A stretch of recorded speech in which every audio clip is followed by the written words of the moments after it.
So, what if I told you that the United States and Israel have already fought a massive regional war against Iran?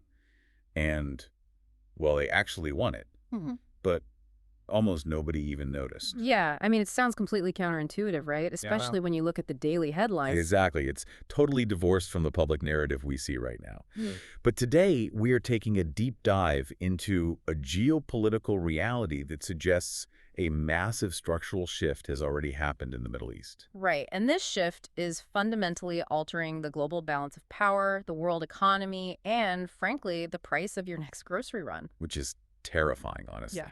Our source material for this deep dive is a really extensive, really provocative interview with a guy named Jeff Blacket. Yes, and Jeff Blacket has an incredibly unique vantage point for this kind of analysis. He's a former judge advocate general for the British Armed Forces. Wait, so he was like the top military judge? Exactly. From 2004 to 2020, he was the senior military judge in the UK. He oversaw courts-martial across the Army, Navy, and Air Force. But on top of that, he's also a 31-year veteran of the Royal Navy.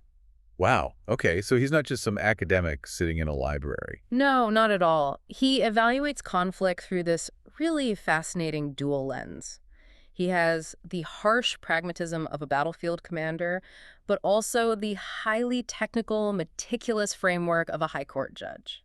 Right, so he isn't just looking at, who fired what missile. He's looking at whether the foundations of international law itself are surviving the exchange. Precisely, and that's what makes his take so compelling. Okay, before we really get into the weeds of his argument, I do need to set some clear parameters for this deep dive. Yeah, that's definitely important here. Because, look, this source material touches on highly charged geopolitical events.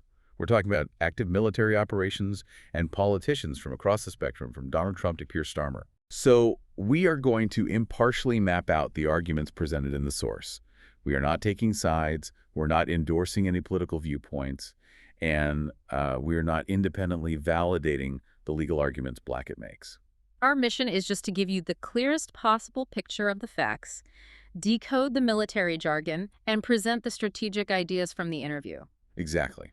That way you can weigh the implications for yourself. So let's jump in. Let's look at the core premise Blackett puts forward, which is this idea of a military victory. Right, because when we think of winning a war, we usually look for, like, a surrender document or a treaty or the total collapse of an enemy government. Right, the classic World War II ending. Exactly.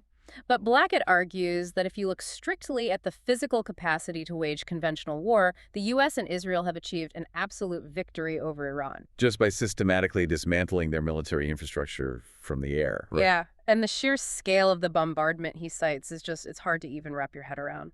The numbers are insane. He cites 13,000 airstrikes by the Americans, and then he points to roughly 300,000 airstrikes by the Israelis. 300,000. Yeah. I mean, when I see numbers like that, I don't just see explosions. I see this massive logistical undertaking. How is it even possible to coordinate 300,000 strikes? Well, to pull that off, you need total intelligence dominance and, crucially, absolute air superiority. Right, because you can't have enemy fighters engaging you constantly. Exactly. You are running an industrial-scale operation, continuous sorties, mid-air refueling, satellite targeting, immediate battle damage assessments. It's massive. And what's actually left on the ground after that level of bombardment? According to Blackett, the result is that Iran's conventional military capability is fundamentally degraded. Their army and navy are just shadows of their former selves. But the airspace is the biggest casualty, right? Yeah. Blackett states very plainly that the Iranian Air Force essentially doesn't exist anymore. What? The U.S. and Israel operate with complete freedom of action in the skies above Iran. They can surveil, target, and strike anywhere without fear of interception. And in conventional military doctrine, if you own the sky, you own the battlefield. Okay, but I look at that definition of owning the battlefield, and I see a really massive blind spot. The underground facilities? Right, because controlling the sky only matters if your enemy's center of gravity is on the surface. And Blackett acknowledges this terrifying caveat about their nuclear program. Yes, despite hundreds of thousands of strikes, intelligence suggests Iran still possesses about 440 kilograms of uranium enriched to 60%. Okay, let's pause there. In the context of nuclear proliferation, why is that specific number 60% the red line? Right. It's a great question. Yeah. Why not standard power plant uranium? Exactly. Why does 60% keep intelligence agencies awake at night? It comes down to the physics of enrichment, which is not a linear process. If a nation wants civilian nuclear power, like to run a city grid, they enrich uranium to about 3 to 5%. Okay, 3 to 5. Right. And if they're operating nuclear-powered submarines, which need denser energy, they might take it up to 20%. Got it. But 60%. That has absolutely no civilian or standard maritime application. It is explicitly a threshold for weapons-grade material. Wow. And the mechanical reality is that the energy, the time, the centrifuge work required to get raw uranium up to 60%, that represents the vast majority of the effort. So the hard part is already done. Exactly. Once you hit 60, the technical jump to the roughly 90% needed for a nuclear warhead is relatively quick and simple. You are essentially standing on the finish line. Which perfectly explains why those 13,000 American strikes didn't wipe it out. Right. I mean, if I'm Iran and I've watched the U.S. dismantle the Iraqi military from the air in 1991 and then again in 2003, I know anything left on the surface is going to be turned into a crater. Oh, absolutely. They learned that lesson well. So they took the centrifuges, the scientists, the 60% uranium, and they just buried them deep inside mountains. Precisely. They engineered their nuclear program to survive total atmospheric dominance. And this is where Blackett's claim of a military victory has some severe tension. Yeah, I'd say so. You've systematically degraded their proxy funding to groups like Hamas, Hezbollah, and the Houthis. You've destroyed their conventional hardware. But the ultimate strategic threat remains totally insulated. It sounds like claiming you've cured a severe infection because you wiped out the fever and the cough, but you absolutely refuse to take the antibiotics that kill the root bacteria. That is a perfect analogy. You've just suppressed the symptoms, but the disease is mutating underground. You've destroyed the planes, but the Supreme Leader Committee, as Blacket calls it, is still functionally in power. Even if they are terrified to communicate electronically or meet in person because of the aerial surveillance, yes, the ideological core is completely untouched. And eradicating an ideology is a totally different ballgame than destroying a radar installation. It requires a completely different mechanism. Blacket actually draws a parallel to the aftermath of World War II here. Oh, right, because defeating the German military didn't just magically erase the ideology from the populace. Exactly. The schools, the indoctrinated teachers, the generational narratives, those persisted. It took years of intensive structural re-education under a strict occupation to dismantle that. Right. And Blacket points out that the Iranian education system systematically teaches children to view America as the great Satan. You just cannot dismantle a generational curriculum with a laser-guided bomb. And that brings us to a highly complex internal dynamic within Iran, because we often hear reports from exiles asserting that the Iranian populace despises the regime, that they're ready to revolt. Yes, and Blacket points to a really staggering, horrific metric to show the depth of that internal friction. Yeah, this part was grim. He notes the Iranian government has killed 40,000 of its own citizens just this year for dissenting or standing up to the state. 40,000. That level of domestic suppression is almost incomprehensible. It speaks to a regime fighting a two-front war. One in the skies against foreign adversaries, and one in the streets against its own people. But Blacket introduces this really tragic paradox about Western intervention here, right? He does, because a citizen might deeply desire the fall of the regime. But when foreign powers conduct hundreds of thousands of airstrikes, collateral damage is just a mathematical certainty. Yeah, and Blacket cites that awful incident where a school was bombed. Right. An incident where 160 people died, including 114 children. And the psychological impact of that is devastating to the Western objective. I mean, if you are an Iranian civilian and the immediate threat to your child's life is a bomb falling from a Western jet, that trauma instantly overwrites your hatred for the local regime. Exactly. It inadvertently creates solidarity with the very government you despise. It hardens the local populace against the West. Which just highlights the ultimate limitation of air power. You can degrade hardware, but you cannot dictate the psychological response of the population. And Blacket concedes this. He says if the strategic goal is actual regime change or the definitive eradication of those deeply buried nuclear sites, air superiority is not enough. You need boots on the ground. You need an occupying force. You have to physically control the territory, secure the subterranean facilities, and manage the population. But let's be real, neither the United States nor the United Kingdom has the political will, the public backing, or the military appetite to mount a massive land invasion and occupation right now. Not after the grueling, decades-long experiences in Iraq and Afghanistan. Right. So we are left in this strange limbo. Iran's military is shattered, but the regime survives. And because they can no longer fight a conventional war in the skies, their retaliation strategy has to mutate. And mutate it did. They have effectively taken the conflict out of the traditional military theater, and they've injected it directly into the global economic bloodstream. Okay, here's where it gets really interesting, because this is where the abstract concept of a Middle Eastern conflict becomes an immediate reality for you, the listener. The battlefield totally shifts from airspace to supply chains. And the financial asymmetry here is staggering. Let's talk about the money. Blacket estimates that at its peak, managing this conflict and intercepting these attacks was costing the United States up to $1 billion a day. $1 billion every 24 hours. That is just wild.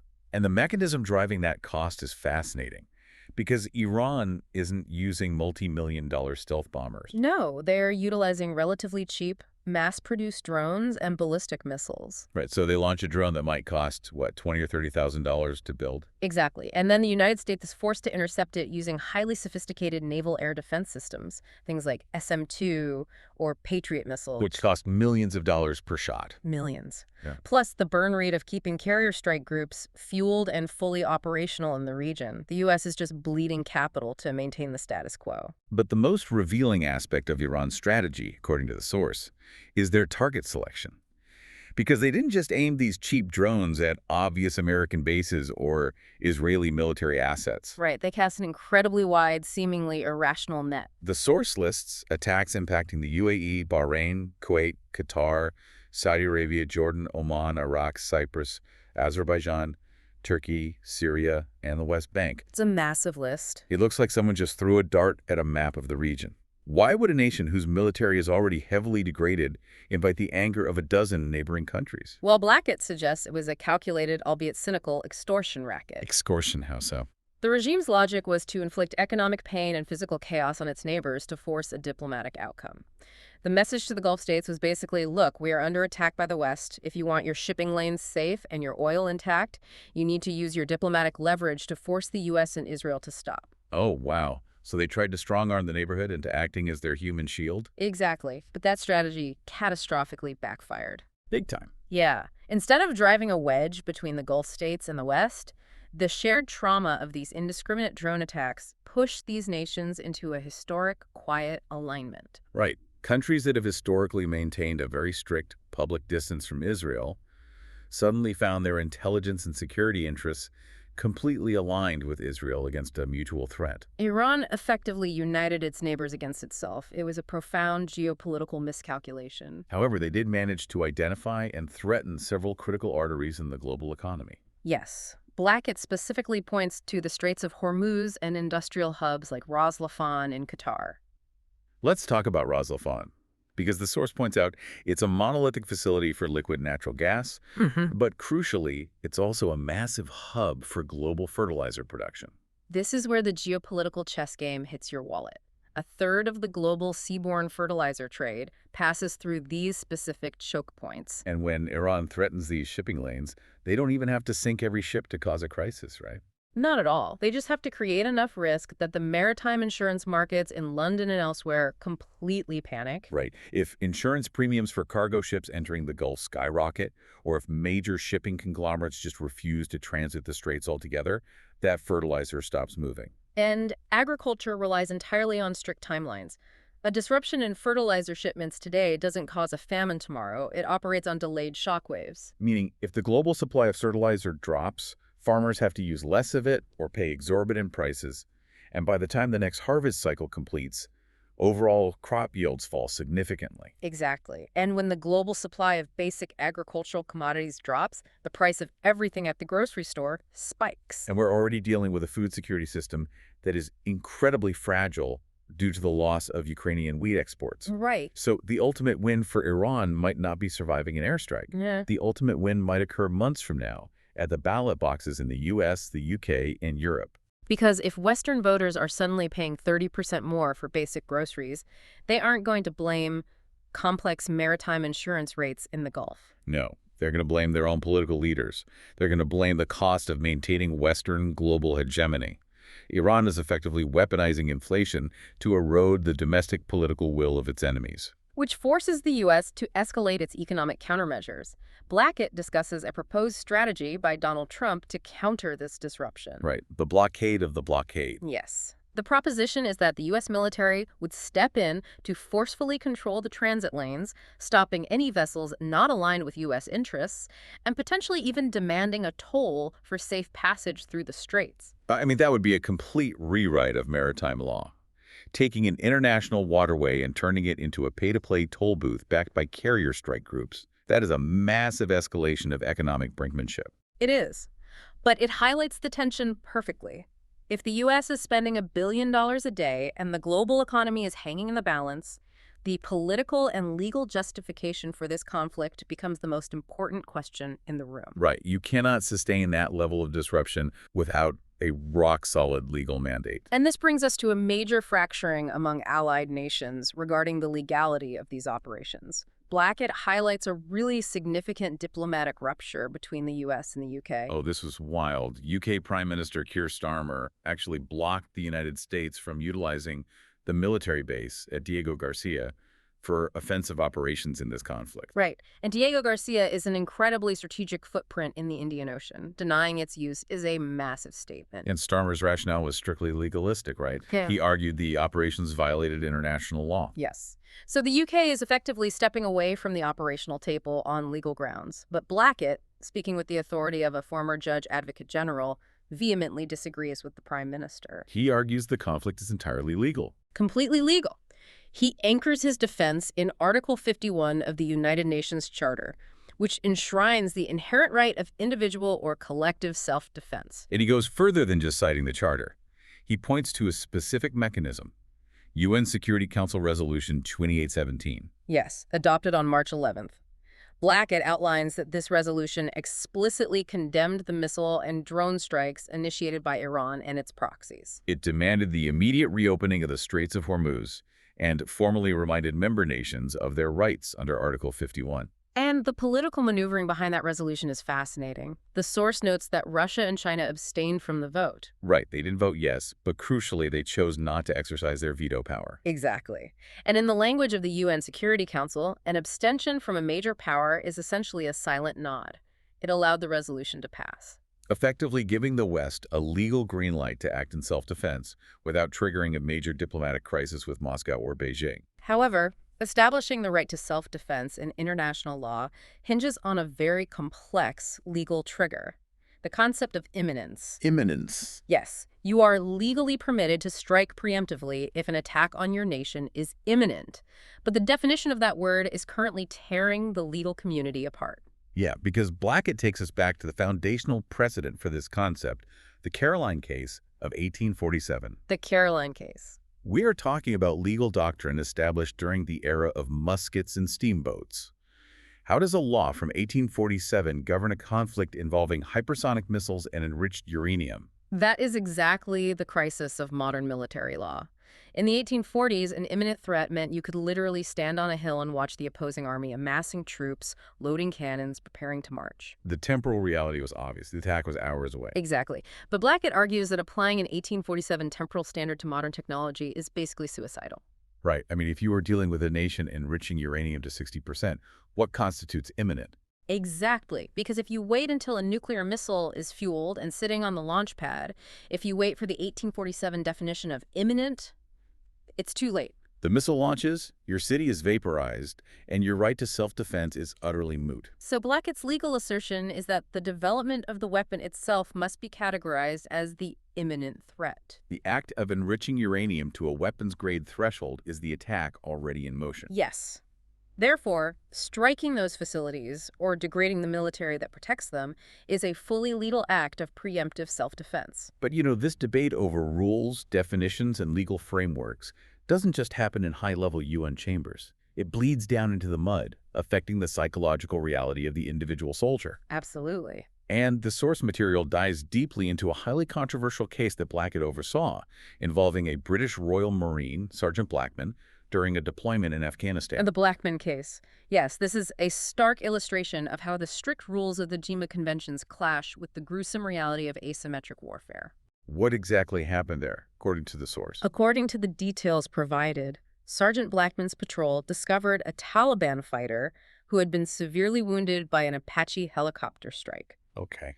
The fighter was lying on the ground, entirely incapacitated and disarmed. He was no longer a physical threat to the patrol. And what played out next is what triggered the controversy. Yes. The patrol stood around the wounded man, discussing the situation for several minutes. Ultimately, Sergeant Blackman shot the incapacitated fighter in the chest, killing him. Wow. Blackman was charged, court-martialed, and convicted of murder. Okay, let's unpack this because I want to push back here. Taking the stance presented by the hosts in the original source material, Sure. they heavily leaned into a sort of might makes right pragmatism. Sure. Because when this conviction happened, there was a massive public uproar. A lot of people looked at that and said, look, this is a war zone. That fighter is Taliban. If the roles were reversed, he would have killed our soldiers without a second of hesitation. Right. The public reaction was intense. Why are we treating this like a domestic crime scene? It feels like the West is insisting on playing this highly formalized gentleman's game of chess while their adversaries have completely flipped the board and are playing a brutal game of rugby. It's a very common frustration. If non-Western adversaries view international law simply as a tool to paralyze Western militaries, and they blatantly ignore those rules themselves, why is the West voluntarily handicapping its own forces with the utopian moral code? And that is the ultimate friction between institutional idealism and battlefield pragmatism. But Blacket, speaking from his role as the top military judge, defends the conviction and the strict adherence to the Geneva Conventions. Absolutely. How does he defend it when the enemy doesn't play by the rules? His defense is rooted in the mechanics of how wars escalate. Under international law, once a combatant is disarmed and incapacitated, they become an ordered combatant. They transition from being a target to being a protected person. But again, what is the strategic value of that protection if the enemy doesn't reciprocate? Blacket argues the value is twofold. First, if you abandon the rules and establish a precedent that surrendering or wounded enemies will simply be executed, you remove any incentive for the enemy to ever surrender. So every single skirmish becomes a fight to the absolute death. Exactly, which exponentially increases casualties among your own forces. And second, he argues that the rules exist to prevent the total moral degradation of the military itself. If you authorize troops to execute the incapacitated, you descend into pure anarchy where military discipline just evaporates. Okay, I hear that. But the counter-argument is that the only reason this rules-based order functions at all is because the immense military might of the United States and its allies has historically enforced it. Right, the rules are underwritten by aircraft carriers. Exactly. And if we look at Keir Starmer blocking the use of Diego Garcia over legal concerns, a deeply unsettling possibility arises. What if these high-minded legal objections are actually just a convenient political smokescreen? A smokescreen for what?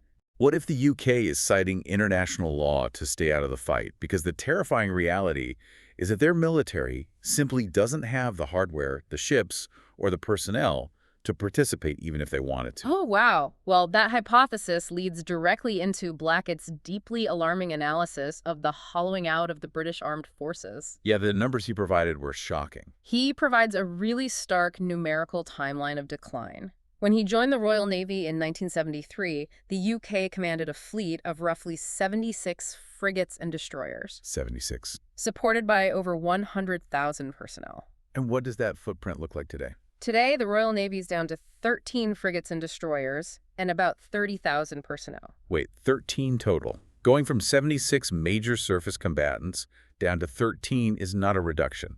That is a structural collapse. It's drastic. But explain the mechanics of that number, because to a layperson, 13 ships sounds like enough to patrol a few choke points, right?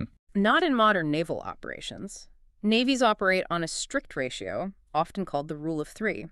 For every one ship you have actively deployed on station, you need one ship undergoing deep maintenance and refit, and a third ship conducting training and working up its crew to replace the deployed vessel. Oh, okay. So if you only have 13 frigates and destroyers in total inventory, you functionally only have 4 or 5 ships capable of deploying globally at any given moment. You simply cannot be in the Atlantic, the Mediterranean, the Pacific, and the Gulf simultaneously. which exposes a glaring vulnerability in the exact region we've been discussing, Yeah. the Gulf. Yes. Historically, the UK maintained a permanent, robust maritime presence there, specifically to ensure the Straits of Hormuz remained open to global shipping. They kept 4 mine countermeasure vessels, or MCMVs, on station, along with a frigate, recently the HMS Lancaster. But the reality on the water today is drastically different. Blackett points out that the UK has withdrawn those vital mine-hunting vessels. And the HMS Lancaster. It is currently sitting in the Gulf, operating as a non-operational hull. It is physically there, but it is not a fully capable combat asset at this moment. Blackett even suggests the budgetary constraints are so severe, they hesitate to incur the cost to bring it home and replace it. Let's focus on the withdrawal of those mine vessels, because that highlights the technological shift in this economic warfare. When people hear naval mines, they picture old World War II movies. Right, the rusty iron spheres covered in spikes bobbing on the surface of the water where you can just shoot them with a rifle. Exactly. That imagery is entirely obsolete. The modern mines being deployed by Iranian forces are highly sophisticated stealth weapons. Right. They are laid directly on the seabed, often deployed quietly by midget submarines that are incredibly difficult to track. And they are smart. They don't just explode when something bumps into them. Wait, really? How do they work? They are equipped with sensors that read the acoustic, magnetic, and pressure signatures of vessels passing overhead. Meaning, they can be programmed to ignore a fleet of small fishing boats or civilian ferries, and only detonate when the massive magnetic signature of a Western warship or a specific class of oil tanker passes over them. Exactly. So without specialized mine countermeasure vessels actively scanning the seabed with advanced sonar and submersible drones, those shipping lanes are essentially a game of Russian roulette for global commerce. That is terrifying. But the crisis isn't just about a lack of hulls in the water, right? Yes. It's a profound crisis of manpower, retention, and psychological morale. Yes, and this loops back directly to the legal framework we discussed earlier. The source highlights that the current UK Labour government is moving to repeal the Overseas Operations Act of 2021. Walk us through the mechanism of that act. Why was it implemented, and why is its repeal so damaging to morale? The Overseas Operations Act essentially established a legal presumption against prosecuting military veterans for events that occurred more than 5 years ago during foreign deployments. So it was a statute of limitations, basically. Yes, it was designed to prevent endless retroactive legal jeopardy. Labor is seeking to repeal it due to pressure regarding historical accountability. Okay. But Blackett argues that subjecting veterans to constant reinvestigation for incidents that occurred decades ago, whether in Northern Ireland against the IRA or early combat tours in Afghanistan, is systematically destroying the psychological fabric of the military. I mean, I can entirely see how that creates a sense of profound institutional betrayal. You ask a young person to endure the horrors of combat, they survive, they come home, and 10 or 20 years later, their life is suddenly torn apart by a tribunal reviewing split-second decisions made under fire. Often while the insurgents they fought have long since been granted political amnesty. Right. And that legal anxiety is compounding an already crushing physical exhaustion among the active duty ranks. Because the fleet is so small, the demands on the remaining personnel are just exorbitant. Blackett points to the recent deployment of the HMS Prince of Wales, one of the UK's aircraft carriers. Due to manpower shortages across the fleet, that carrier was forced to conduct an 8-month continuous deployment. 8 months. 8 months at sea, operating at high tempo with virtually no leave for the crew. When you push a complex system like a nuclear-powered aircraft carrier and its crew to run at 100% capacity for 8 months, things break. Absolutely. And when they finally return to port, instead of being allowed to recover, there is immediate political pressure demanding to know why the ship isn't ready to instantly deploy to the next global crisis. I look at this entire structure, and it reminds me of a just-in-time supply chain. That's a really good way to look at it. On a spreadsheet, in peacetime, it looks incredibly efficient. Yeah. You have exactly the minimum number of ships and people required to fulfill your daily obligations with zero waste. Right. But the moment a single unexpected shock hits the system, a pandemic, a blocked canal, or a war in the Middle East, the entire supply chain shatters because there's zero margin for error. That is the perfect analogy. The margin for error has been entirely erased by decades of budget cuts chasing the post-Cold War peace dividend. And Blackett crystallizes this collapse in deterrence with a deeply unsettling hypothetical regarding the Falkland Islands. Oh, this was the detail in the source that completely reframed the conversation for me. In 1982, when Argentina invaded the Falkland Islands, the UK military demonstrated immense logistical might. Within 48 hours, they assembled and launched a massive naval task force to sail halfway across the world and retake the territory. Right, a massive feat. Blackett states, without hesitation, that if Argentina were to launch that exact same invasion today, the UK would be physically incapable of mounting that 48-hour response. Incapable. The sea lift capacity, the escort vessels, the reserve manpower, it simply does not exist. So it's like discovering the fierce guard dog you've been relying on for neighborhood security is actually just a hologram. He concludes they would likely lose the islands. The political humiliation of a major Western power being unable to defend its own sovereign territory would be catastrophic. It proves that this hollowing out isn't an abstract debate about budgets. It means the fundamental territorial integrity of the West is no longer a guarantee. Which catapults us to the macro level of the global chessboard. If the United Kingdom, historically a primary pillar of global maritime security, is effectively hollowed out, the burden of maintaining international order falls entirely onto the shoulders of the United States and the United Nations.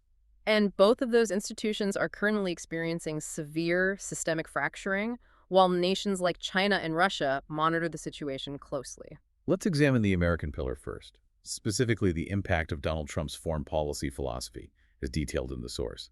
Because Trump views international alliances, notably NATO, not as sacred, unbreakable blood oaths, but through a highly transactional financial lens. Yes. He famously treats it as a pay-to-play structure, questioning why the U.S. should defend nations that fail to meet their defense spending obligations. And that transactional approach induces deep anxiety among traditional allies, right? Yeah. Immense anxiety. Deterrence relies entirely on the absolute certainty that an attack on one will trigger a response from all. If the primary guarantor of that security begins treating defense pacts as conditional contracts subject to renegotiation, adversaries begin to calculate that they might be able to act aggressively without triggering an American response. The foundation of deterrence begins to crack. Exactly. And as the West fractures, you would assume a rival power like China would be actively stoking the fires of this Middle Eastern conflict, hoping to keep the U.S. bogged down in burning capital. But Blackett reveals a fascinating, pragmatic reality here. China is actually staying largely out of the military confrontation, but they are applying quiet, immense pressure on Iran. They're effectively telling them to hurry up and finish the conflict. China's telling them to hurry up. Why? China's calculus is entirely driven by their domestic economy. They are the world's largest importer of oil. A prolonged conflict that disrupts the Straits of Hormuz threatens their energy supply and their manufacturing base. So they don't care about the ideological battle. No, they just need the commodities to flow. That presents a truly bizarre paradigm shift.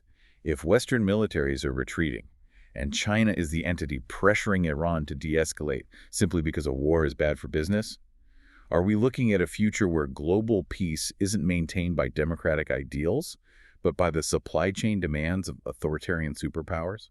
It's a highly probable scenario, largely because the post-World War II architecture designed to prevent this chaos has failed. Blackett points a very critical finger at the United Nations, reminding us of a forgotten mechanism in its founding design. The UN Military Committee, right? Yes. The UN Charter was originally drafted to include a permanent military committee. How was that supposed to function?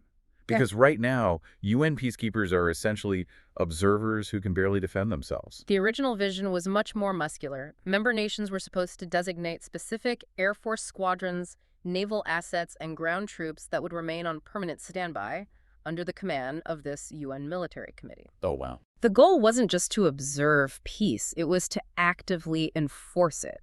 If a rogue nation acted aggressively, the UN would have an immediate multinational standing army ready to deploy and crush the aggression. But that never happened. Right. Due to Cold War politics and sovereignty concerns, that committee never materialized. So the UN possesses the legal authority to declare what is right, but it completely lacks the physical might to enforce it. And that structural failure was masked for decades by the Cold War.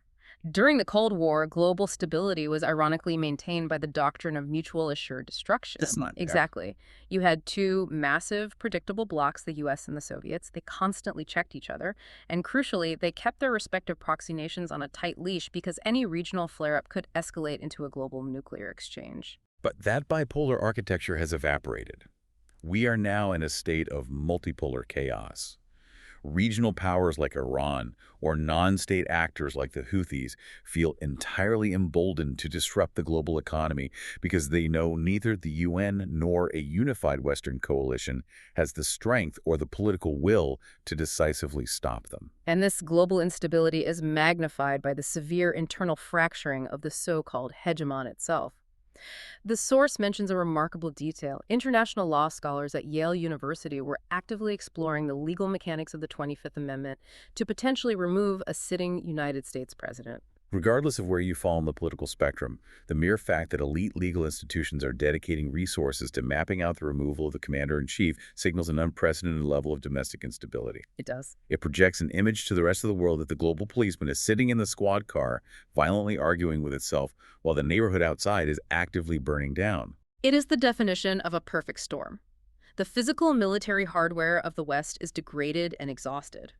The legal and moral frameworks that govern conflict are paralyzed by endless debate over definitions of imminence and proportionality.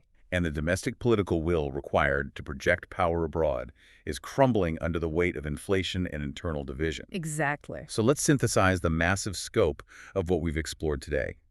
Based on Blackett's detailed analysis, the United States and Israel have executed a breathtaking campaign of aerial dominance, degrading Iran's conventional military capacity through hundreds of thousands of strikes. In the purest kinetic sense, they have cleared the board. Yet the true cost and the actual battleground of this conflict are no longer found in the airspace over Tehran. The consequences have migrated into the maritime choke points of the global economy. The fertilizer hubs, the shipping insurance markets, and ultimately the checkout counter of your local grocery store. Iran has shifted the paradigm from a military confrontation they couldn't win to an economic war of attrition designed to exhaust Western voters. We are watching the real-time breakdown of international law, the obsolescence of military doctrines written in 1847, and the terrifying exposure of allied nations like the UK, whose just-in-time military structure has left them incapable of defending their own historical territories. It represents a fundamental redistribution of global leverage, moving away from Western state militaries and toward a much more chaotic, economically driven multipolar reality. Which brings me to a final provocative thought I want you to mull over as we wrap up. Throughout this deep dive, we've documented the limitations and the hollowing out of traditional state militaries. But tucked away in the source material is a brief, highly speculative mention of Donald Trump potentially utilizing American private contractors to manage, rebuild, or secure regions like Iran in the aftermath of a conflict. The privatization of foreign policy. Exactly. I want you to look at the trajectory we've mapped out. If Western governments no longer have the budgets, the manpower, or the political capital to put national armies on the ground, and if international bodies like the UN are paralyzed by vetoes and legal debates, how will the conflicts of the 2030s and 2040s be fought? It's a huge question. Are we rapidly accelerating toward an era where global security isn't managed by generals answering to democratically elected parliaments, but by massive corporate, private, military contractors? Imagine a future where the defense of critical global supply chains is outsourced to entities beholden not to the Geneva Conventions or the UN Charter, but to shareholder value and profit margins. When profit, rather than diplomacy or international law, becomes the primary mechanism for policing the world's strategic choke points, the very nature of war and peace changes entirely. It is a deeply unsettling horizon. It brings us right back to our starting point. The geopolitical landscape is incredibly murky. A massive, silent earthquake has just ripped through the foundations of the global order. The structural supports are cracked, the supply chains are exposed, and the vast majority of the public hasn't even felt the ground move beneath their feet yet. Thank you for joining us on this deep dive. Keep questioning the narratives, keep looking for the mechanics driving the headlines, and we'll catch you next time.